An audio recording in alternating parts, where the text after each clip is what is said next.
Good morning, everyone. I think we're going to get started. Welcome to today's webinar. I'm glad you could join us for the last part of the series on the benefits of a respectful workplace during COVID-19. For those of you who don't know me, my name is Carolyn Whiteway, and I'll be your moderator. I'm the Executive Director of ARAISA, otherwise known as the Atlantic Region Association of Immigrant Serving Agencies. You're probably used to this, but before I start, I'll quickly go over a few housekeeping items. Once again, the interpretation option to listen either in English or French is available during the webinar. If you do need interpretation in one language or the other, please click on the interpretation icon, which you'll see at the bottom of your screen, and choose your preferred language. If you're bilingual and you don't need this interpretation, you can simply ignore this. The slides that will be shared on the screen are in English, but you'll find the French version in the chat box if you wish to follow along. During the periods of discussions and questions, feel free to speak in your preferred language or leave your question in the chat box. And just please be aware that there's one moment that the interpretation feature will not be, and that's when you'll be placed into breakout rooms to work on an exercise in small groups. If you could please mute yourself when during the presentation, that would be great, and that will help reduce any background noise. If you encounter any technical issues, you can try to turn off your camera. It may help improve your internet connection. You can also try to leave the meeting and rejoin, worst case scenario. And if it doesn't work, please leave a message for us in the chat box and we'll do our best to help you. So I would now like to take a moment to acknowledge that I am currently in Mi'kma'ki, the ancestral and unceded territory of the Mi'kmaq people. I'm grateful for the peace and friendship treaties. You are all joining us today from the traditional and unceded territories of the Beothuk, the Mi'kmaq, the Wolastoq, the Maliseet peoples, as well as the homelands of the Innu and the Inuit of Labrador. We recognize the ancestral and continued ties of Indigenous peoples to the lands and waters in the region known as Atlantic Canada. We're once again delighted to have Michael Petitpas as our facilitator today. It's already our last session, and for those of you who don't know who Mike is, he's the founder of Resolutions, Conflict Management Services, and Mike's held various in government as well. He holds several professional certifications in the areas of negotiation, conflict coaching, transformative justice, and instructional techniques. With over 25 years of experience in conflict resolution and mediation, he is, for us, the perfect expert for this webinar series, and we feel very fortunate to have him. So now, finally, I'd like to kick things off by welcoming Mike Petitpas. Mike, over to you. Thank you very much, Carolyn. Very generous and kind introduction. So welcome back, everyone, those of you who have been here before, and welcome to those who are chiming in for the first time. So I know lots of people have had a lot going on Zoom, and we have an hour and a half today, so hopefully we'll try and keep it somewhat interactive. And given the scope of the topic and the presentation, I guess I'd just like to let you know up front that we're going to touch upon a few topics and discuss them. And basically the goal today is to give you some information so you can take a look at some things, have an idea of how things work and what your options are. And then if there's really something that you're focused on, you can ask a question, or we'll talk about the options later moving forward, what you could do to find out more, to get more information, and so on. So for today, as it says on the presentation objectives, we're going to focus on defining harassment, see what its impact it has on people in the workplace, the responsibilities of leaders and employees, because everyone in the workplace has some responsibilities and expectations, some of the resources available to everyone, employees and management as well, in terms of resources for dealing with it, process and choices, to help you either deal with it if it's somebody else or what you may need to get through it.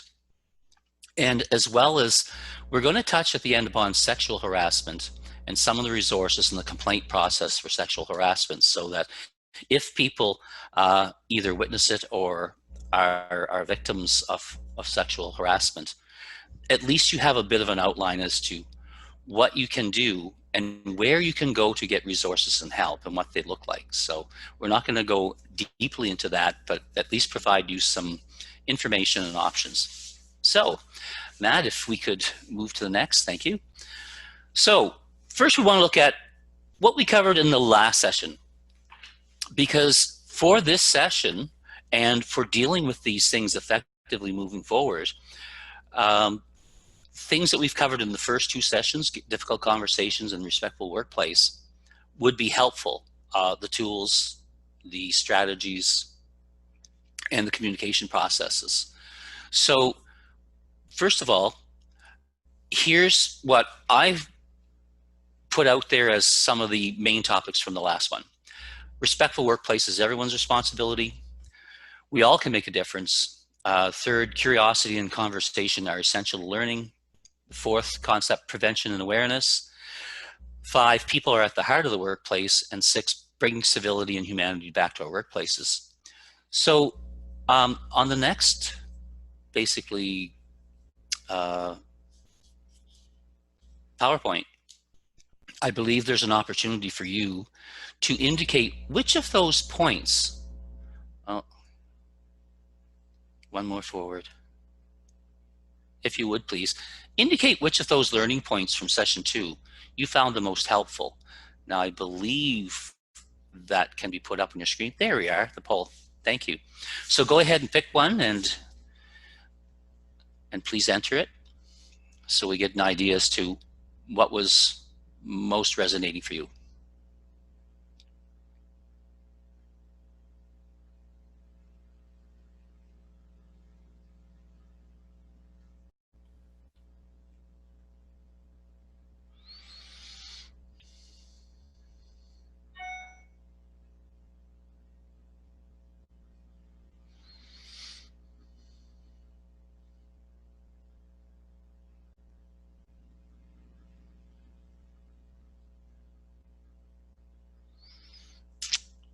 All right. So results are in, and it looks like the main ones that resonate for people is that everyone is responsible, the aspect of curiosity and conversation, and prevention and awareness. So these are all good and important concepts that will come into play as we move forward. So thank you for giving us an idea of where you are and what resonated for you. So next one, we can move forward.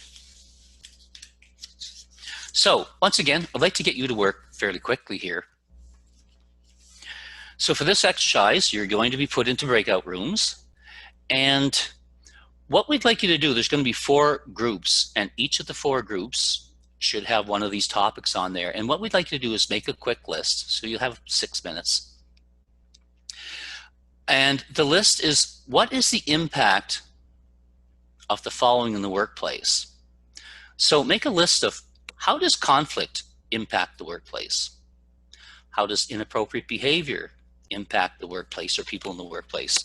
Same for harassment, and the same for bullying. So what we'd like is each group to make a list. You have about 6 minutes and discuss them, and then perhaps choose somebody to present that list.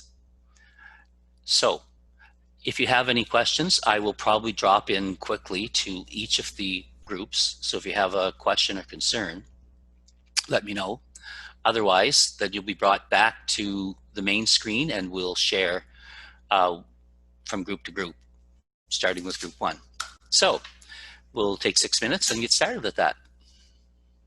Thank you. Nice. So how about if we start with the first group, conflict, and perhaps give us a quick list of what are the impacts of conflict on the workplace.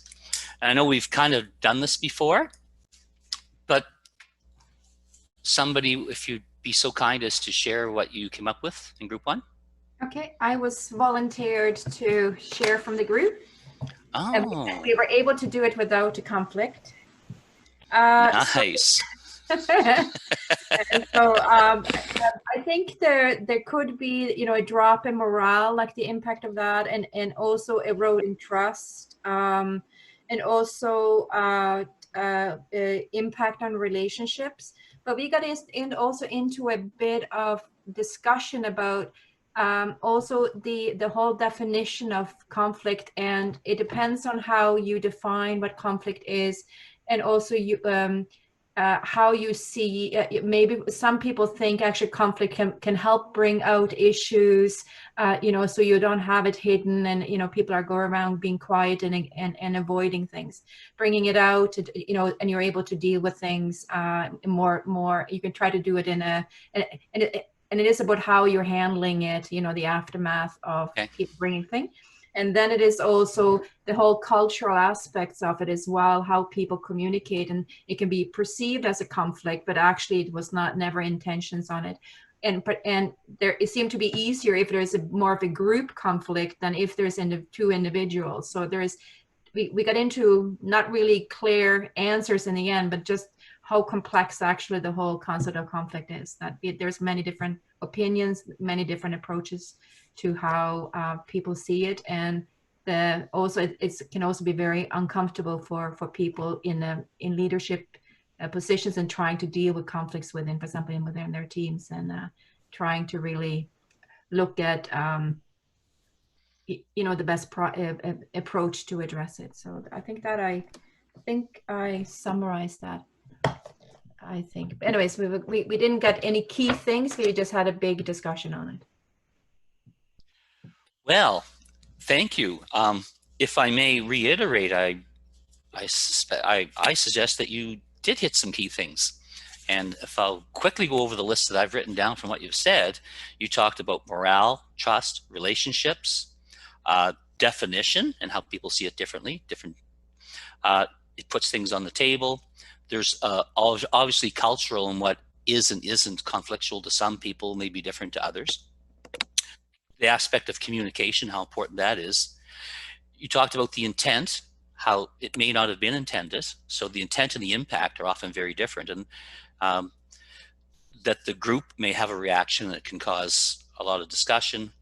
And of course, there's going to be a lot of differences, and it can make people and the management team uncomfortable. So I think those are all very solid and important points. So thank you for that. All right, next group, inappropriate behavior. What's the impact of that? Okay, that's me. So from our group, we said similar to the conflict team, it impacts trust and can break trust among the peers and also the leadership. It creates an unprofessional atmosphere, an unpleasant atmosphere as well, sometimes maybe even leading employees to leave the organization. But we also talked about that inappropriate behavior could be influenced or brought on by external things, like sometimes stress, and other times maybe even like illnesses, we talked about, sometimes could be a symptom of Alzheimer, for example, or people under very high levels of stress and not being able to manage their emotions, or sometimes would act in an inappropriate behavior, and not only in person, but sometimes we've also experienced that via email. So it's important that we realize that and not make any assumptions or be judgmental, and try to also understand where that's coming from. Okay, thank you. So again, trust is impacted, and the atmosphere is changed, can be unprofessional, uncomfortable, to the point where people may quit. And there can be external influences that cause this inappropriate behavior, such as some type of stress, illness, can be mental illness, a lot of factors may contribute, and sometimes we may or may not understand what's causing this type of behavior. So thank you. And I'd just like to add to that, moving forward, I think we're going to have a conversation about how we handle it may have a difference on our understanding of it, and whether we do or don't get to the bottom of what it is. But at least we're aware that something causes this behavior, and we're not therapists, but yet we all need to deal with this behavior in the workplace. And that can be difficult for people to figure out, well, how do we handle this if we don't know what's causing it, but we do know that it's disruptive and we need to do something. So thank you for bringing that up. How about the next one, harassment? That's me. I can touch on that. So we talked about it in two different ways. We covered some of the impacts or implications if harassment was handled poorly or not the greatest way in the workplace, and that you would see a lack of motivation and morale, not just necessarily from the person being harassed, but from other people on the team who don't feel that it's being handled properly. You could see high turnover. There's the potential for legal implications depending on the severity of the harassment. There could be some confusion in people's rights and responsibilities if staff don't feel like those are being upheld in the handling of the situation. A loss of respect, confidence, and trust. A loss of productivity too, if people don't feel that they're being supported in their workplace, or they have these issues ongoing, they likely can't focus and can't get their job done to the best of their abilities. You're no longer comfortable in your workplace. People make assumptions, and individuals could be cast aside, whether that's the person who's doing the harassing or the person who's being harassed. But if harassment is dealt with well within the workplace, it can also create a place of respect, confidence, and trust. It can boost productivity and morale, and then it could cause people to actually stay longer instead of leaving a position if they feel like their workplace is a safe space and respects the individuals who are in there. So, well, thank you. So, okay. So if it's poorly handled, you have the aspect of morale, motivation, turnover, potential legal implications, loss of respect and confidence, trust. It can become very uncomfortable. A lot of assumptions are made, and people can be cast aside or excluded, given whatever information is floating around. But if it's handled well, it can increase the respect and make a safe environment, because people then have confidence in the management and or the workplace as a whole. Did I miss anything important? I don't think so. Great, thank you. Now, the last group, bullying. What do you have? Yeah, so I'll be reporting for the bullying breakout group. So it was a wide-ranging conversation, both on kind of what bullying does, as well as kind of what can precipitate that bullying. Overall, it can create a toxic environment, both for the trust that are within a team, but also kind of the perception of the organization from the outside perspective. This can have a lot of follow-on effects, from productivity being affected, mental health being exacerbated of staff and of other individuals and even clients. Again, like a lot of others were saying, you can kind of create large high staff turnover, and really bullying, how it manifests and how it kind of affects individuals is really dependent on the individual who's actually undertaking that behavior. So if it's a management member bullying a staff member, may manifest a little bit differently if it's a staff member bullying, say, a management member or the like. It's really important for there to be a clear expectation and policy from an organizational perspective around bullying. It is critically important that there is recourse and that the organization can be held accountable if it is the organization in and of itself who's precipitating some of that bullying. And really what support is in place within the organization, not just through external EAP programs and such. The last piece is about kind of, again, on that prevention aspect touched on a couple weeks ago, really those initial steps are kind of key in terms of how that bullying is going to manifest and kind of evolve, or how it's going to be kind of taken care of in its immediate sense. The last piece is the idea of kind of creating a culture of safety. So if there's not a culture of safety and a culture of openness, that there could be a fear of repercussions if a person was to bring something forward. Wow. Thank you. So, again, we have the potential for it creating a toxic environment, impacting trust, productivity, mental health. Individuals are impacted differently, depending on the staff or management who's involved and how it plays out. There needs to be clear policies and expectations, accountability, support, both internal and external. And of course, the first steps are very important. And, you know, what we want is a culture of safety. And people may not feel safe in bringing it forward for fear of repercussions. So well done. All 4 groups, well done. So here's a bigger question at the moment that you've had a chance to talk about that. What have you noticed about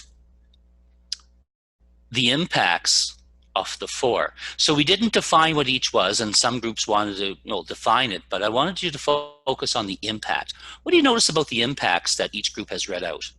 Any observations? So now would be a time if somebody wants to kind of throw in a comment, you could just unmute and perhaps we'll take 2 or 3 perspectives. What have you noticed? I would say the lack of trust is built in all groups have raised this as an issue. Mm-hmm. What else? Someone else want to add a comment? Any observations about the 4 in general? I think the other thing is, lack of productivity, organizational, you are not focusing on the work that you should be doing. You're focusing on things that will make the workplace a little less enjoyable to work in. Uh-huh. Or make it not enjoyable to work in, not little less, rather, not enjoyable. And to add to what Mohammed said, I think that it also, you spend a disproportionate amount of time working to solve that problem, which means you're neglecting your other duties, but also your other staff who also need you. Yes. So these are very good points, if I may. And they often say that in management, you spend 90% of your time on 10% of your people. And when there's things like this happening, it does derail a lot of the productivity, which each of you have mentioned in your groups. And it does take a lot of time and energy. So we don't want to focus on that for the moment. But another thing that I'm hoping it has become clear, that I actually did this in a 3-day workshop where we put the groups separately. And then the next workshop, I brought those same, they put these on flip charts and folded the little title over so that nobody could see it, and just posted the lists of impacts up on the wall. Okay. And then what we did was we read them. Like, for example, one of these things will impact the morale, the trust, the relationships. It's going to have an impact on the culture. People are going to be talking about it. There may be confusion between the intent and impact. There could be legal implications. And said, okay, now which one of these refers to conflict? Which one refers to inappropriate behavior? Which one refers to harassment? Which one refers to bullying? And the lists look so much similar in terms of impact that it was very difficult to place a title on each of these pages because there's quite a bit in common. So I think that's the first thing that we want to recognize, is that there's a big emotional reaction to each of these 4 things. So a lot of them have that in common, that people are uncomfortable, and it can create, if it's poorly handled or not addressed effectively, it can create toxic work environments. And I think each of the groups have described fairly clearly what the discomfort and how it impacts people, their relationships, their attitudes, their productivity, and so on. All of them can do that. So what I'd like to do is, we're going to take a look at each of them to a small degree, but I'd rather us focus instead of just on the definition, about the impacts and the fact that it's important to do something about this, because if they're not handled effectively, they all create very uncomfortable workplaces where people don't want to be, and there can be a very negative impact. Now, each of them, if they're handled well, can create positive opportunities and create respect if they're handled well. But it's all about, just like we said back in the very first workshop, it's about how you handle it that really, really matters. So that being said, can we flip to the next? And what I'd like to do is very quickly go over what's the relationship between these. And this is just a visual to help people. So this diagram basically should identify to you, it's not what's more or less important given the size of the circles. It's about the encompassing effect, and we'll say the spectrum of how large these things can be. For example, bullying often is handled, not all the time, but in many organizations, they have a harassment policy, and bullying may be separately identified within it or identified as the same thing applies for bullying. Each organization is different, but clearly, if you're being bullied, you are being harassed. That's why one circle is concentric beside the other. And if you're being bullied or harassed, clearly there's inappropriate behavior happening there. So although the definitions may be more finite for each of them, they have some commonality. And of course, in all those other scenarios, if you're being bullied, harassed, or there's inappropriate behavior, well, then there's conflict. So the conflict is the kind of larger, wider spectrum on these. So when we look at prevention, first thing we look at is conflict, because that can be anything, as someone identified, as a difference of opinion, how that manifests, where it goes. There can be cultural variations. Same thing to some degree with inappropriate behavior. But that really just kind of shows some of the relationship. They're all related, yet they have some differences. But mostly the impact of each of them has a very similar impact, or there's a lot of similarities between the impact it has on the workplace, which I think your groups did a terrific job of identifying. So can we please move to the next one now?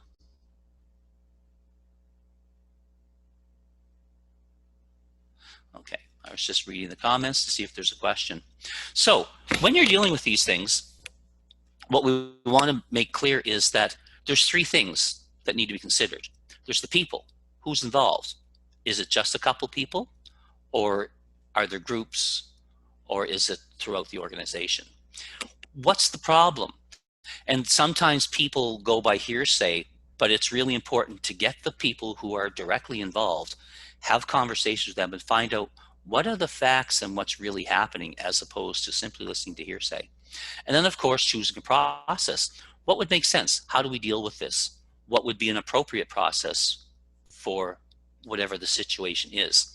Because one of the things that you're going to find, or that you may have recognized when we did the four of them individually, is that a lot of the things that were mentioned as impacts are emotional reactions, which is fairly normal, because if a person's being bullied, harassed, or they're subject to inappropriate behavior, whether it be demeaning or disrespectful, it has an impact, an emotional impact. And some of those things that you've mentioned were, people, their morale, their trust, their relationships, their communications, how they feel about being in the workplace is all impacted.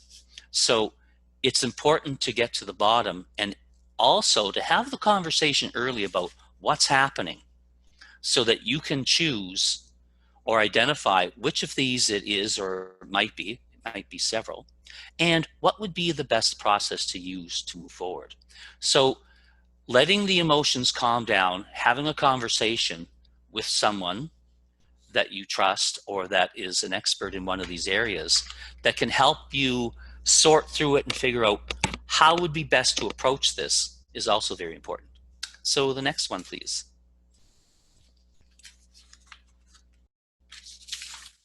All right, so here's a quick definition of what harassment is. And I think we might have gone over this last time, but we'll quickly go through it. We can't spend a lot of time debating it. Most of you, if you have an organization that has a harassment policy, you will probably find a definition that looks very similar to this. If you don't, then most organizations will default to either the provincial or the national. And this one, I believe I took from the Treasury Board of Canada, and many organizations, the provincial harassment policies are basically either reflect it, very similar, or they're slightly modified for the organization. But you'll find this very similar in most. So here it is. Harassment is defined as improper conduct by an individual directed at and offensive to another in the workplace that the individual knew or ought reasonably to have known would cause offense or harm. And the workplace includes any event or location related to work. So next one, please. So to continue, it also comprises any objectionable act, comments, or displays that demean, belittle, cause personal humiliation or embarrassment, and any act of intimidation or threat, including harassment within the meaning of the Canadian Human Rights Act, which is those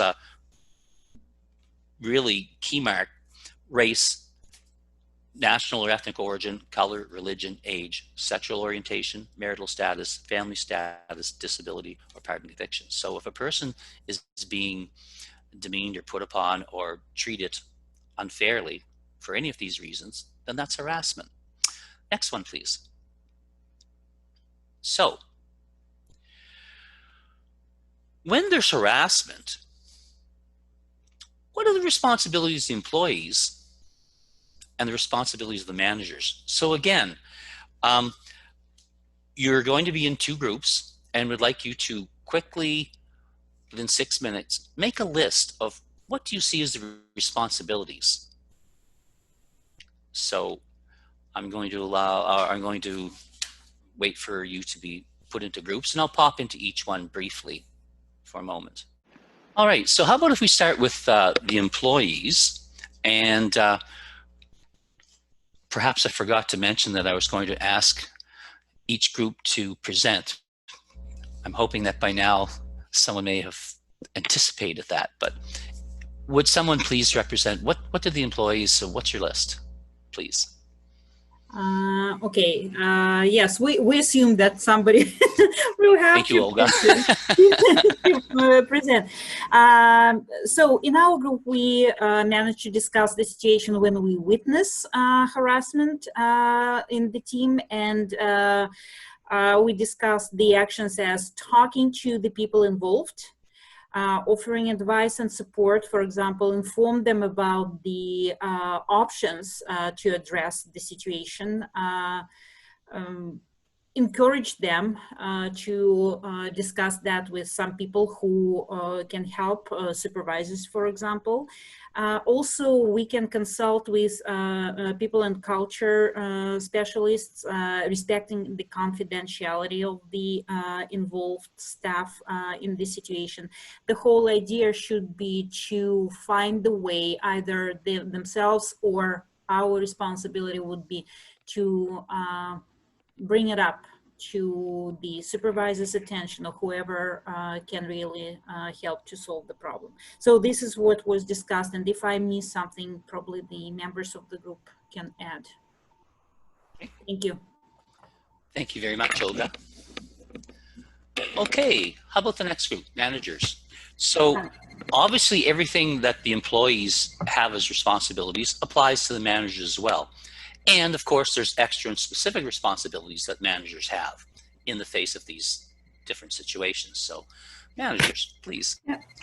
That would be me, Michael. So okay, thank you. You're right. It's very similar in terms of the pieces for employees, but the next step is very much of, and we kind of looked at it as twofold, of looking at the core policies within the organizations, but being able to acknowledge and hear the individual when they're bringing that forward, and then taking that action next steps, but also being proactive as well too, having clear communication and trusting your team.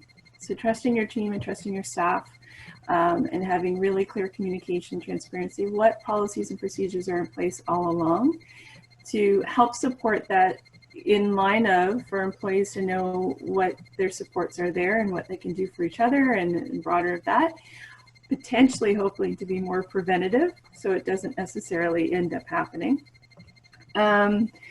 But yeah, certainly identifying what's happened, see if there's potential witnesses, recording the action of harassment, and then taking action of that. Having clear set expectations of the policies and the next steps for the individual that was affected or potentially individuals. And I think I've touched on everything. If there's anything I've missed from the group, because there's a lot mentioned from the employees as well that overlaps to what we've discussed. Okay, thank you very much.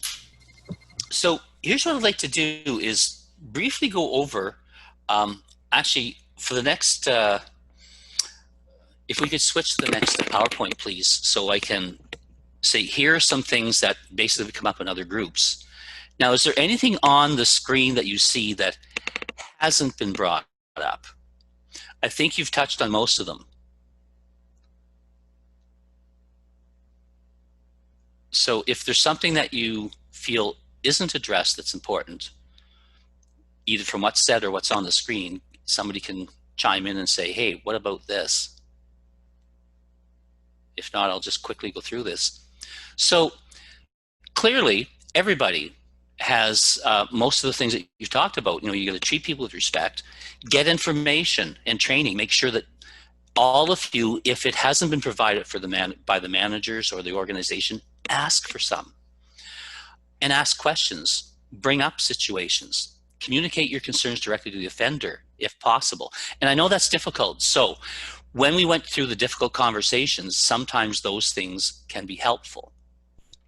But every now and then, if it's a very serious matter and it's uncomfortable, or if it's the manager or supervisor themselves that is the person that's doing the harassing, then of course there's other options that you might want to look at, like going to a different manager or jumping the chain of command, so to speak, or going to an expert, whether that be a person in human resources, EAP, someone that you trust and respect, to say, how do I go about this, and to talk about it.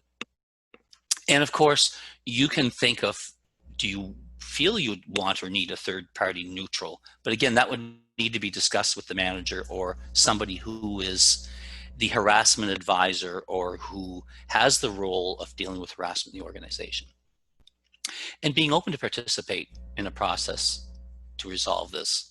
And if none of that works, but these are the things you're expected to try first, and if that doesn't work, or if it's a very serious one-time thing, then to file a formal complaint. But those are several options. So if we can go to the manager, please.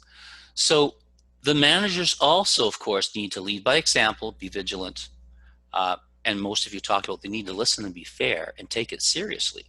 Create and maintain a safe work environment. Provide training information to all employees. And rebuild the workplace after the incident. But the one that's highlighted, take action to have the situation resolved. So if you have the experience, the knowledge, the training, and you're comfortable dealing with these things, you may or may not have the role of doing the investigations. But you may need to sit and talk to both parties and hear them both. Obviously, the person that's making the claim and take it seriously, and the person has an opportunity to know what's being brought against them. If it's beyond your capacity, or if it's serious enough, or if you check your policy, it may be something where you, the manager, are not expected to resolve it per se, but you are responsible to make sure that it gets resolved. So one of your options may be to have someone that's an expert in HR do a process, or to hire, if that's what the policy calls for, an investigator to get to it if it's serious enough.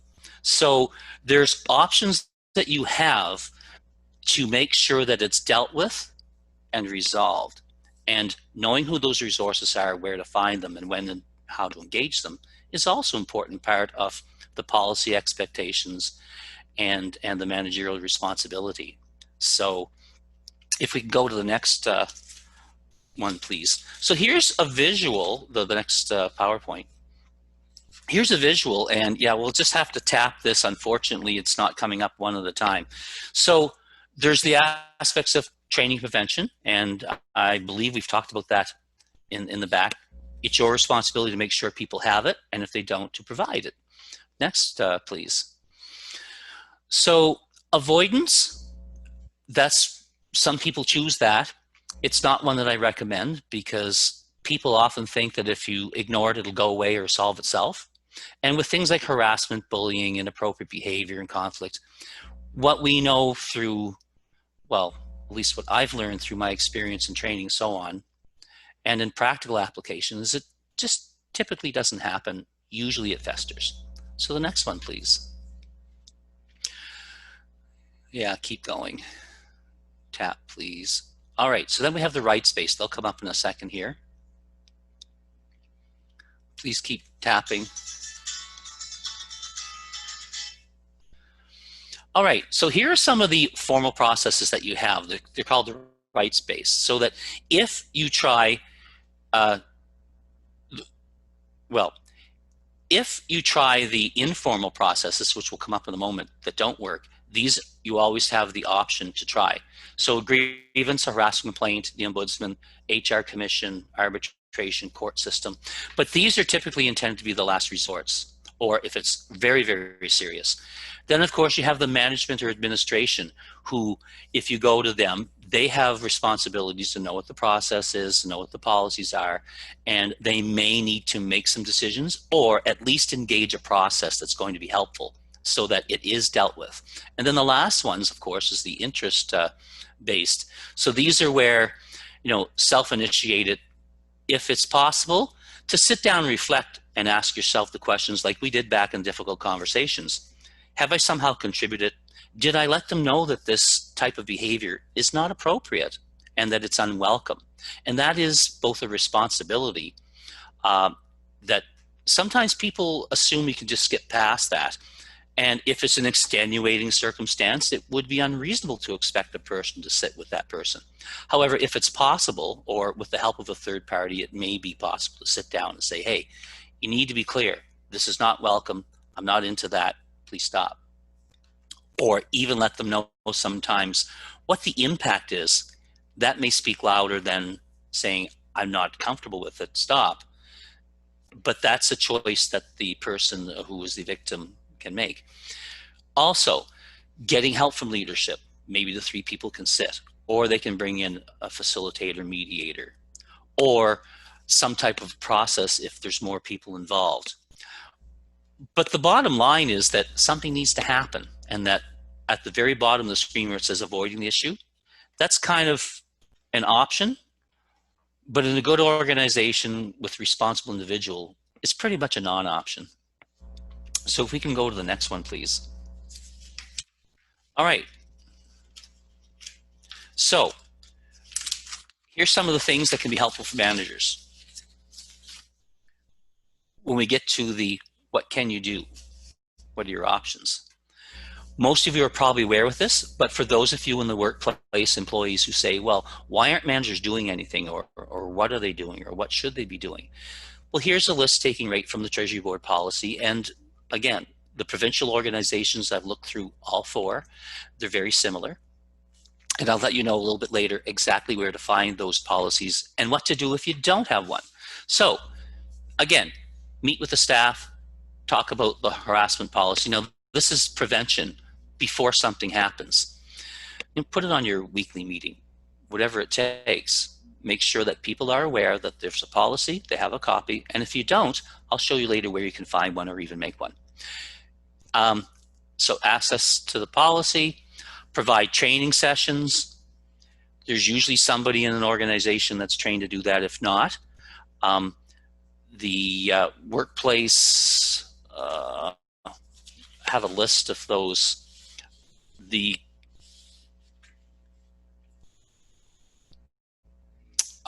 provincial organization for human rights, they have these things online. They have people that are trained that can come and quite often do free workshops, either online or in person, for organizations. So there's training out there that you can access just check through your provincial organization. Put it on the agenda meeting. Engage the team in establishing boundaries for a code of conduct. And again, there might be someone in HR who has a background in that, or a facilitator that you can get to help people talk about, well, what should we expect from one another if there isn't a clear code of conduct? Be vigilant. Watch for signs of disharmony. Now, that being said, if you're in an office with the door closed all the time, good chance you might not be connected and have a finger on the pulse. And this is for employees. Please don't assume that managers absolutely and automatically know that there's an issue and that they're choosing to ignore it. Sometimes that may be the case. Sometimes nobody has brought it forward to them, and it's kind of lying there just below the surface like a volcano, ready to explode. So the one thing about assumption is, please don't assume that the managers know and are choosing not to do something. That might be the case.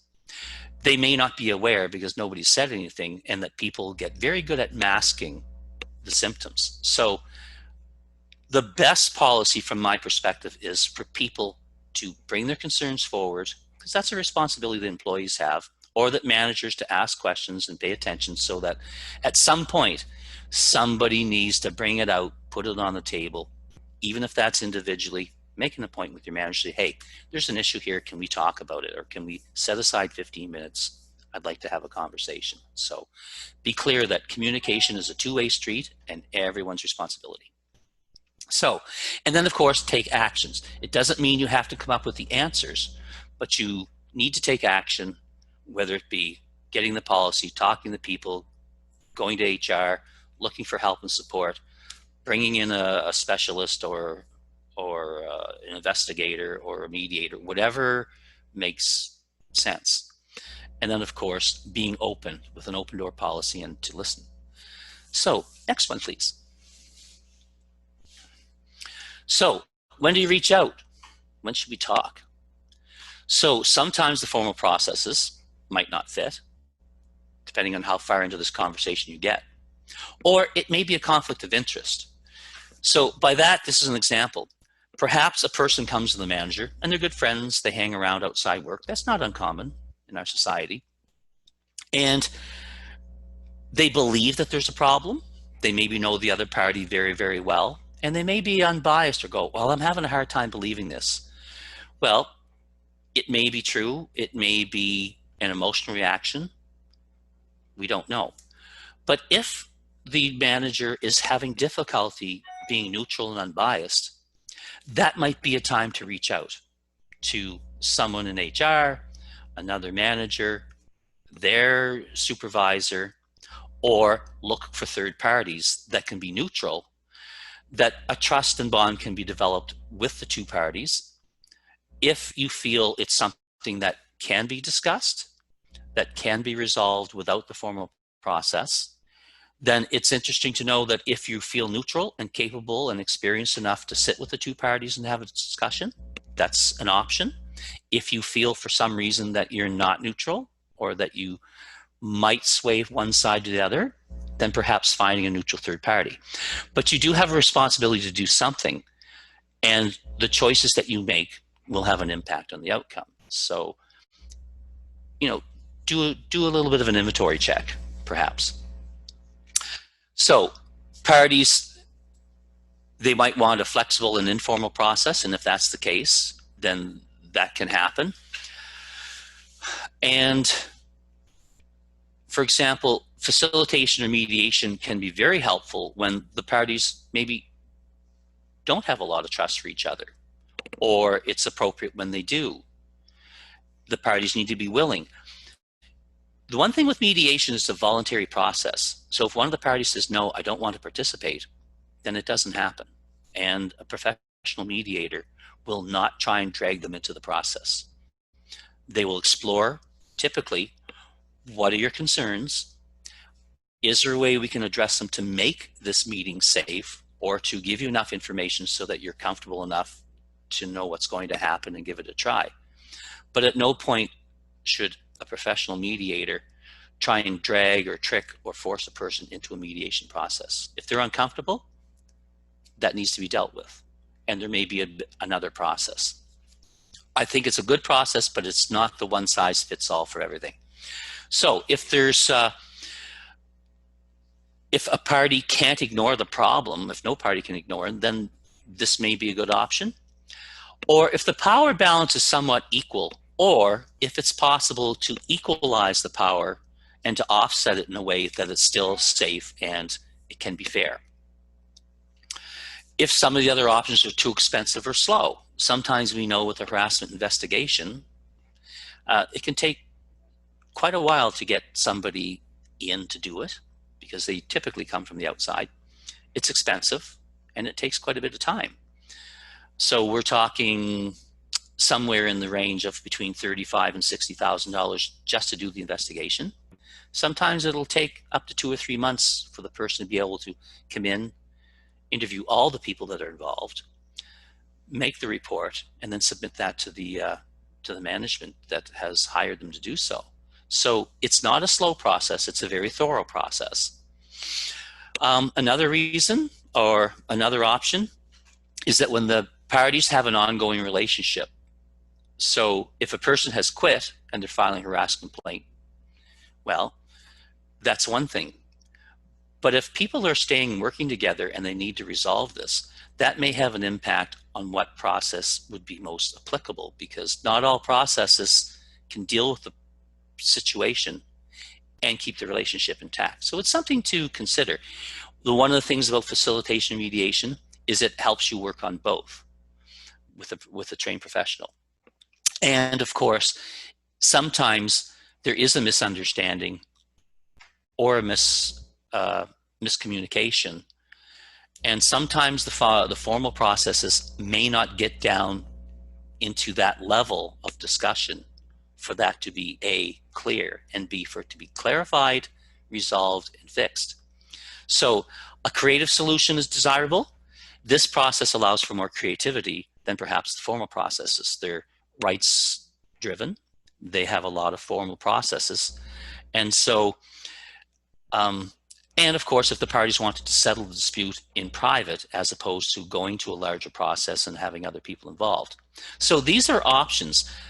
That being said, all of the processes available to people have a place, they have a time, and they each have a value. And taking a little bit of time, reflecting, having a conversation with a professional to sort out what you're feeling, what's real, what's action, what's reaction, what's emotion, what are facts, can take a little bit of time, a few days, to figure out where do we need to go with this. So that's just a few suggestions as to when facilitation or mediation might be helpful or appropriate. And again, it's not necessarily for every single case, nor is the investigative process. So next file, please. So here's when it's not appropriate to try mediation. If there is a fear of violence or abuse between the parties. So if somebody is sexually harassed, that's not a time to mediate. Or if there's a violent, a fist fight or something like that, typically there's a criminal element to that, and that's not when we mediate. Now, after it's been dealt with and people have paid their dues and they want to reestablish a good working relationship and understand what the heck took place there and how do we move forward, that's when a facilitated conversation and mediation might be helpful to solve or to resolve the relationship part. But it's not a venue where people then decide, well, how is someone going to be punished or what's the retribution going to be? That's a separate process. So if someone's acting in bad faith, parties don't have the power authority to make changes or decisions. You need to have the right people that can make decisions and make a difference in the room. Parties not willing to participate. Again, it's voluntary. A party is challenging a law. That's what the courts are for. A legal precedent will be set. That's where grievances, harassment complaints, or the courts come in. People not involved might be prejudiced by the outcome. So anytime we're setting a precedent or people are prejudiced or impacted by the outcome, there may be one of the formal processes that's a better choice. Or if those issues are going to be debated in the public eye. Or, last but not least, the issues covered by the collective agreement.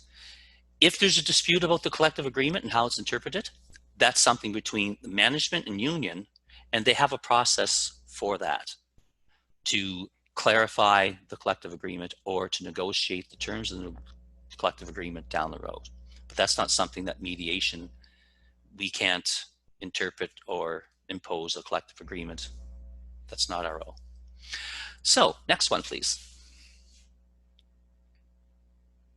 So this is like a little plug by the sponsor. These are some of the advantages of ADR. And again, as much as I work in this realm and believe it's a good process, it's not for every scenario. So the advantages, there's more control by the parties because you get to speak on your own behalf. You get to speak from your experience and your emotions, and nobody can really portray that information as well as the person that's been through the experience. So it also allows for resolution of the real issues. In other words, the driving forces behind it, not just the behavior. The working relationship is addressed.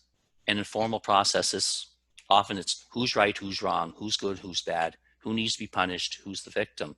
And sometimes there's a misunderstanding, miscommunication, or people got a little overzealous. We don't know. But this process works better for that because you get to the bottom. Opportunity to improve work relationships. I think most of you mentioned that earlier today, as well as the first group that we did, the first workshop, where working relationships in the workplace are important. And sometimes when there's a difference of agreement or a misunderstanding, sorting that out can strengthen it and help people clarify what really needs to happen.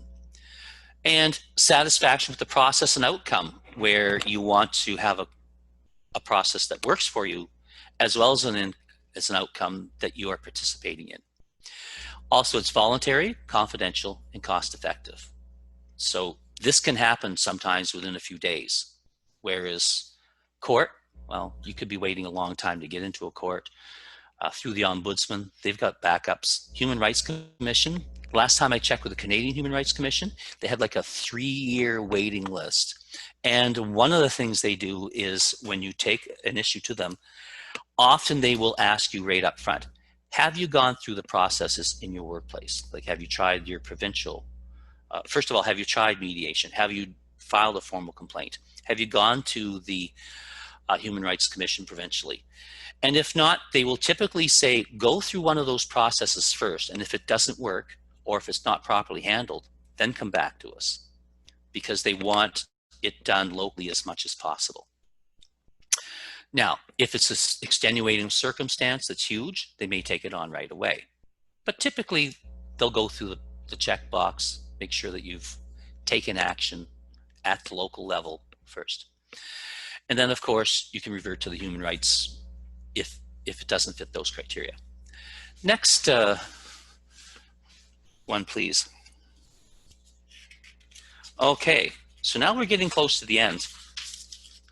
So before I start, I'd like to make a few things fairly clear. I'm going to go over this briefly. It's a very serious topic, and typically workshops on this take several days because there's a lot of moving pieces. But what I'd like to do, I think what we can do in this particular venue is provide you a little bit of information and then some resources as to where to go if for some reason you witness this or if you were a victim of sexual harassment, because it is serious. And I don't want to misguide people, because depending on your situation, who you're working for, what you have as resources will vary. So let's go through and be clear on what it is and what some of your options and support mechanisms might be, so that you can find out more and deal with it locally with somebody who's going to take it serious, a professional that can walk you through the whole process. So sexual harassment, may take the form. Oh yes, and the first thing is I've got 3 things on the screen here because sometimes they can be confusing. Sexual harassment, it might take the form of jokes, threats, comments about sex, or discriminatory remarks about someone's gender, discriminatory behavior, as well as touching. Sexual misconduct, now at DND, this is huge because they make this category as kind of a catch-all, which has its pros and cons. So it's a non-legal term which includes a wide range of behaviors in the workplace that can make the workplace unsafe. Any unwelcome behavior of a sexual nature committed without consent, by force, intimidation, coercion, or manipulation. And then we have sexual assault. So that's unwanted sexual activity, including touching and attacks. So, of course, the most explicit example of sexual assault would be rape. Now, that's, again, not something that is appropriate for mediation or facilitated conversation. That is a criminal offense. And in those cases, a person needs to contact the police or a rape crisis center, or if your organization has a sexual assault specialist, then those are the people one would want to contact right away. Especially if the perpetrator happens to be your supervisor or manager. It would be unreasonable, and people often say, you should never use mediation for these things. Well, because people will be re-traumatized. And I would concur with that by and large, especially at the outset. Now, in some events, or in some cases, if it wasn't rape, if it was unwanted sexual activity or comments or things of that nature in terms of sexual harassment, that can be a case where a person can sit down with a third-party neutral and say, I don't like those, blonde jokes, so to speak, or those racial jokes, or some of the slurs, and I want them to stop. That can happen. But where a person is sexually assaulted, that could be very re-traumatizing. Now, only in rare cases, quite a while after it's been dealt with, a victim may say, you know what, I want to sit with that person. I want the opportunity to tell them how I felt and how that impacted me so that they really know and understand how damaging that was. And if they want to do that and the other person is willing to sit with them in a safe environment, that may be an option. Not that many people choose it, but so that you know if they feel it's appropriate and if they want that to happen at some point, it's possible. But it's not something that most mediators will drive you towards. At least I certainly wouldn't. So the next one, please. So another related term, sexual misconduct. Oh, I think we've already went over that. Please go to the next one. So this is the definition of sexual harassment. Any conduct, comment, gesture, or contact of a sexual nature likely to cause offense or humiliation, might reasonably be perceived as placing condition of sexual nature on employment, opportunity, training, or promotion. So those are ways that people can harass sexually, but in a very passive-aggressive way, perhaps. Next one. Here's some examples, and I took this right from the Canadian Resource Centre for Victims of Crime online, because they have a lot of resources, and of course this is something that they do constantly. So there's some examples. Sex in exchange for benefit of favor, dates and not taking no for an answer, demanding hugs, unwanted touching or contact, sex-specific derogatory names, sex-related comments about a physical characteristic, posting or sharing pornographic pictures, cartoons, graffiti. I remember going through this about 20 years ago, where people said, you got to take those posters down and those Playboy things that are in your cubicle. That's just not welcome in the workplace, and it's inappropriate. Sexual jokes, bullying based on sex or gender, or spreading sexual rumors. Like that stuff, we're not in junior high school anymore, folks. And, no matter where we are, that's inappropriate, and it's been deemed so by many organizations. So next one, please. All right. So now we're down to the meat. Here's what you can do. So, and this also came from the same organization. So if it's possible, if it's harassment, not sexual assault, if you're comfortable, you can have a conversation with the harasser and make sure that they know that that behavior is unwanted. So if you need to have some coaching or go to a manager or someone that you respect to do the sounding board thing before you, that can be helpful.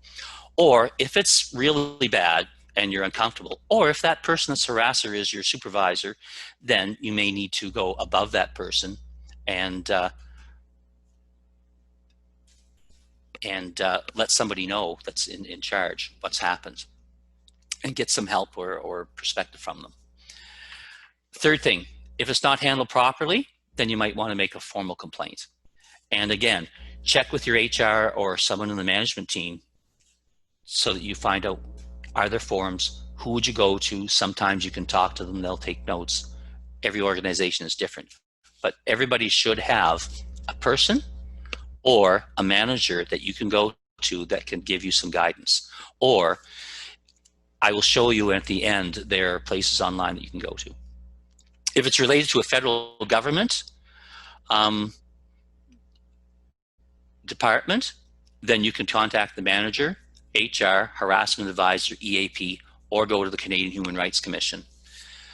And legal help. Now, there is a PowerPoint with resources for legal help, because legal help, there is free legal help for people who need it. And again, you can contact the Legal Aid Society, but on the last page there is some websites that you can contact. Okay, next one please. I know we're getting close to the end, so I'm going to speed up. So basically managers, and I think the group has made this clear earlier in some of the things, take it seriously. Situations can be complex, personal, emotionally charged, so you need to, really important to listen and find out what's happening. Check with HR. So if you're not sure what to do, check with someone, get them to guide you through it. They'll walk you through the process. If you're in the private sector and you don't have an HR department, you can contact the Provincial Human Rights Commission for guidance. They will walk you through it. They have stuff online, they have experts that can give you documents, policies and so on that will be very helpful, or they may be able to provide a professional that will have a conversation with you and help you through it, or provide some type of investigator. If you don't have a harassment policy, you can actually develop one. And I know on the Nova Scotia one, I didn't get to New Brunswick PEI or Newfoundland, but I do believe they have them as well. And you can get one off the Canadian Human Rights Commission website. So if this doesn't work, if you can't click on it, just go look that up on Google. And there's a downloadable one. It's kind of like you fill in the blanks. It's not necessarily the best, but it's a good start. So if you don't have a policy, you want to develop one, that's a way to do it. Especially if you're a small, organization with only a few people. You can pick up what somebody else has done without reinventing the wheel and go through it. And of course, follow through and follow up. That's really important, because after a situation is handled, there's usually an aspect of rebuilding the organization or the relationship, and that can take time. In some cases, a person leaves the workplace for one reason or another. So the next one, please. Okay, so obviously, things aren't perfect in the workplace, and I guess I'd like to leave you with a few thoughts over the course of the three workshops. Things aren't perfect. There has been some improvement, at least from my perspective. Some people may feel differently, but we're really all in this together, and I think we can make a huge difference by some of the things we've covered in all three workshops. The ripple effect. We all have an impact on people around us, whether we're aware of it or not. And so the decisions we make, how we handle people, how we treat people, how we communicate, is going to create a reality around us that is infectious. and contagious if it's a positive thing. We can always change our contribution. We can reflect upon what we've done, make different choices. We can be the change that we want to see. And it really does have an impact when we start doing things differently. People notice. And the reactions of people to us and what we do and say change. So that whole adage about when you change the way you see things, what you see will change, that's actually part of quantum physics, that the energy around us, and it's not just an idiom or a myth. There's a truth to it, even at the submolecular level, and that's kind of astounding for me, but that's what science says. We can make better conversations choices. We can create a sense of community and contribute to that, or lead it. Show up and be the best version of ourselves. And I recently saw a video that my son had made about 4 years ago in a presentation. And he made an interesting statement, and I heard it again lately, and it resonates for me. It says, when we don't show up, we deny ourselves and the people around us the opportunity to experience the best version of ourselves that we can be. So that had an interesting impact on the last point, which is when we share our humanity with others, we probably give them the greatest gift that we can. So I want to thank all of you for sharing your humanity with me and being part of this process. And there's just one or two more comments I'd like to say before I close out, and we're pretty much at the end. So the next screen, please. You will get a chance to write down, as you leave here, your learning journal. What is one thing that you've learned? What questions do you still have to be answered? And what can you do differently? So the second one, what questions you still have to be answered, if we could please flip to the next one where it says closure, I think. Yes. This is just a suggestion and a request. I know for all three of these topics, we've had huge topics that typically take several days. So I want to at least give you a bit of a feeling for information and resources. However, if you feel you want to dive deeper on any one of these, again, follow what we've covered in the first one. Make your requests and your concerns be known through your manager, or float it up the stream, so that if you really feel there's a topic or something that you want more training, a deeper look, or something experiential where you can learn skills and practice them, let that known, so that whether they contact me or somebody else, that you get the support, the training, and the chance to develop those skills as you move forward. And last but not least, please fill in your evaluations. They've been very helpful, and I've really enjoyed working with you. I hope to see you in the future, and I wish you all the very best. And if there's an opportunity to work with you again, I would be happy to do so in a heartbeat. So Carolyn may have some things to add at this point, and the next page has some of the resources and references, so that if you need more, you certainly have everything you need there to get started. So thank you again. It's been a pleasure. And thank you so much, Mike. And thank you everyone for showing up. And as Mike said, showing up in many ways. It's been a really interesting presentation, and I think one that will carry through, not just during these COVID times, but well after. So again, in a few minutes, you'll receive an evaluation form by email. And we would really, really appreciate it if you could just take 5 minutes to complete that survey. It will really help us improve the types of professional development that we're able to offer you. We hope you've enjoyed this series and that you'll be able to put into practice what you've learned during the 3 sessions. So thank you, Mike, and thank you again, everyone, for joining us today. Have a great day. Thank you very much. Bye now. Bye.